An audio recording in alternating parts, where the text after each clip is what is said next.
Good day, students, and welcome to part 2 of your oral communication video review. And this part will cover lessons 4 until 6. So to begin, let's proceed to lesson number 4, which talks about the different functions of communication.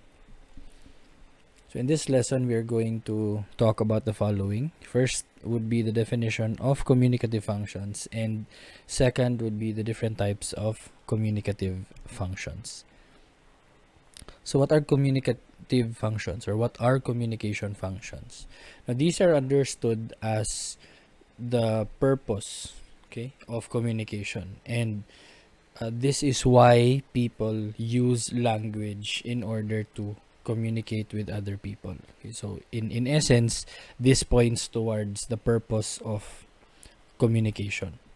And this also covers the use of language according to the time, the place, and the situation of the communicative activity. So this has something to do with the adjustments that people make in terms of language use when they are in different places at different times and in different situations in the context of communication. So what are these functions of communication? Well, we have 5 main functions, starting with regulation and control. Second, we have social interaction. Third is motivation. Fourth is information. And lastly, we have emotional expression. So these are the reasons why people communicate with others. So to expound on the different functions, let's begin with regulation and control. Regulation and control is a function wherein communication is used in order to control behavior. And in order to do that, people use commands and orders to control the behavior of other people. You may see this one when your teacher tries to discipline the class by shushing them, like shh, or please keep quiet. That is an example of regulation and control. Or when your mother tells you to do some of the household chores, like wash the plates, or feed the dog, or water the plants, that is also an example of regulation and control. Now moving on, we have social interaction, and this is a function that is focused on building relationships or social bonds. So people communicate or talk to other people in order to build a relationship with them or a social bond. And this is evident when you talk to your friends, or maybe during the first day of class, or in your different group chats. You communicate with your classmates, you laugh about certain jokes, or you talk about different things which you might share in common. And this event is used in order for you to build a stronger bond, not only as classmates, but hopefully also as friends. Okay, the third function is motivation. And motivation is a function wherein communication is used to encourage other people or to motivate other people. You can find this whenever your parents tell you that you can do it. Whenever you join a contest, your friends, your family, your classmates might tell you you can do it. Or when you achieve a certain milestone, or maybe when you reach the honors list, your relatives, your family, your friends, your teachers might also say, keep up the good work. This is another form, or these are some of the examples of the motivation function of communication. Third, we have information function, and this is where communication is used to relay facts and information to other people. You can see this in news broadcasts, in the newspapers, sometimes even in social media. Certain government agencies have made use of social media in order to relay information to the public. One example would be FIVOX or DOST. They usually post updates on earthquakes or volcanic activity in certain areas of the country, and that is an example of the information function of communication. Now, last but not the least, we have emotional expression, which talks about the use of communication in order to express feelings or emotion. Sometimes you can find this whenever you have a pep talk with your friends, or maybe when you are venting out to your teachers or a guidance counselor, then emotional expression is being used. Now, that completes lesson number 4. Moving on to lesson number 5, which is about the verbal and nonverbal communication. Here we are going to explore the different types of communication, both verbal and nonverbal. And we are also going to define these types and get to know and understand the different types of verbal and nonverbal communication. So to begin, verbal communication is the type of communication wherein the speakers use words. And there are two types. First is oral and the other one is written. So in oral communication and oral verbal communication, you talk to each other with the use of words.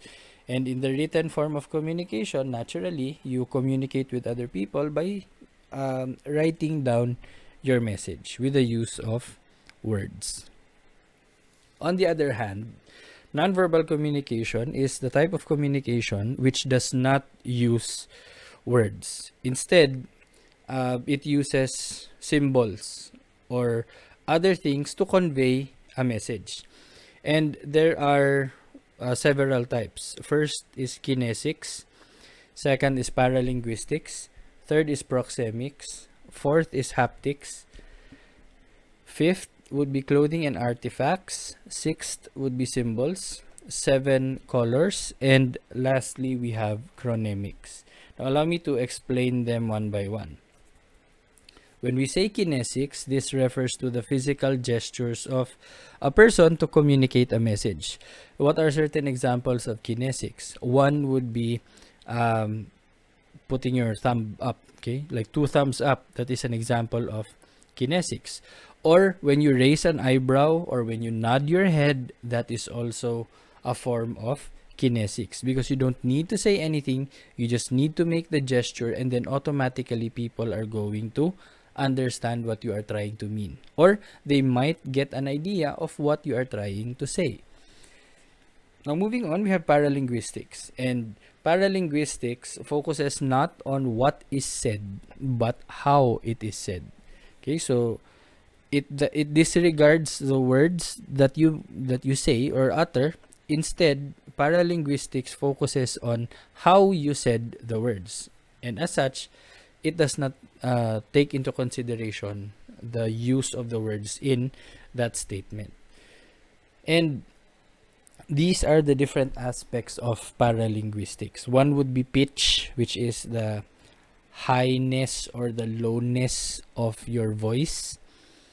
Okay, sometimes when people panic, their voices tend to become more high-pitched. But when they are more relaxed, then the voice becomes modulated. Second, we have volume, which refers to the loudness or the softness of the voice. When people are angry, there are some who shout, and their voice becomes very, very loud. And that automatically gives a person or the other person an idea that, you know, this person might be agitated or angry.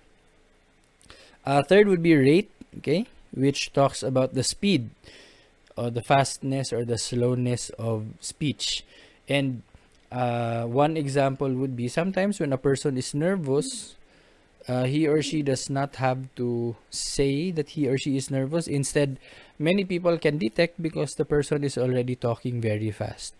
Okay, or maybe that person is already talking fast and in an incoherent way.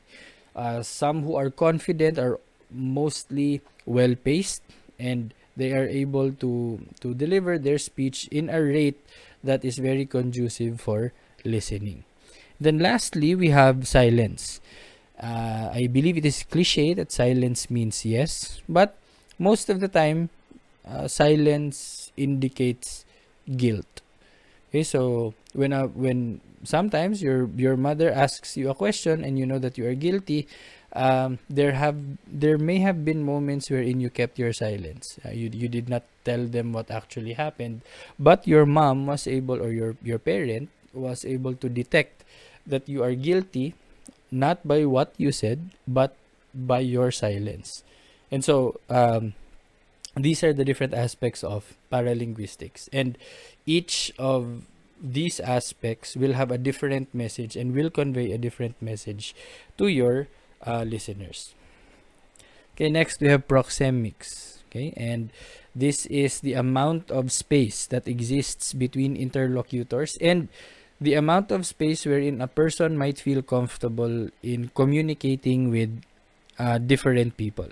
And when we talk about space, there are four different kinds. We have public space, social space, personal space, or intimate space.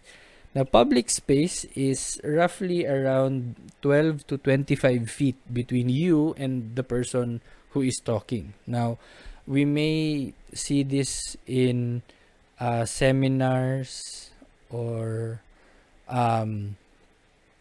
graduation speeches wherein we are quite far from the resource speaker. And this one is very formal in nature. Second would be social space, wherein you are about 4 to 12 feet away from the person who you are talking to.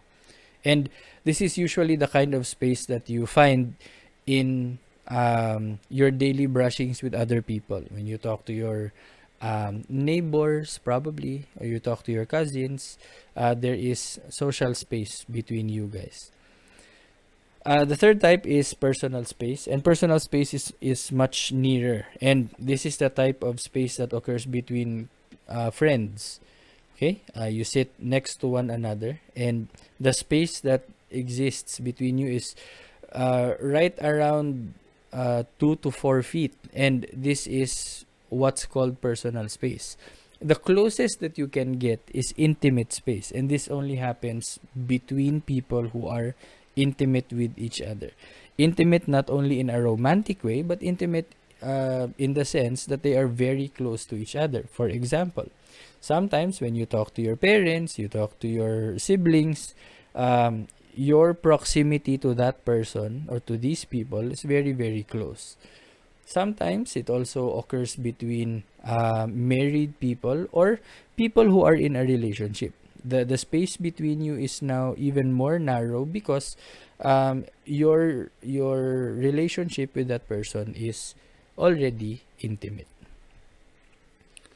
Next, we have haptics, and haptics is also called the language of touch. And this means that a person uses the language of touch to convey a message.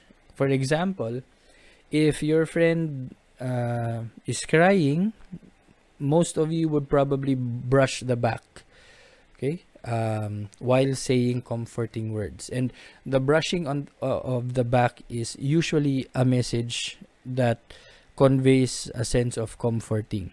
Or sometimes when your classmate or a friend of yours does a good job in a test or in a quiz, one gives a pat on the back. And a pat on the back is also another form of haptics, and it conveys a different message as well.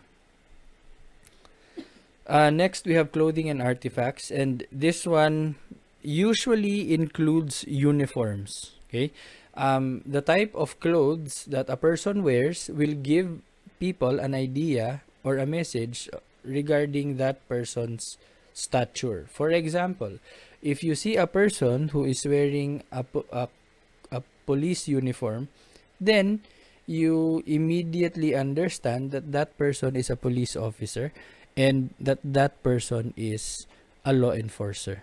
So um, these are, or this is just an example of clothing and artifacts. There are more. Um, when when a woman is wearing a habit or a nun's outfit, then you immediately, as you can immediately tell that that person is part of the religious order. Okay. um a priest will have his specific clothing, a fireman can have his specific uniform, a doctor will have the white coat, a nurse will have the white uniform as well. And sometimes in schools, you can also determine which among the population would be teachers and which among the population would be students, depending on the type of uniform that they wear. So that is clothing and artifacts. Now, for symbols, these are signs or objects that represent a message. And this may come in the form of traffic signals like no parking, no jaywalking, hump ahead, blind curve ahead, or religious signs. The crescent moon for Islam, the cross for Christians, um, the Star of David for Jews. These are just other religious symbols that already convey a message to other people without the use of certain signages or words. Next, we have colors, and this pertains to the meanings that we attach to certain colors. This is very evident, especially in traffic lights, wherein we assume that red means stop, yellow means ready, and green means go. Okay, so that's not the only thing, or that is not the only example for colors. We also say that violet is the color of royalty, that green is a relaxing color, blue is very tranquil, or even our flag is an example of the use of colors, wherein if the red portion of the flag is found at the top, then it means that the country is at war.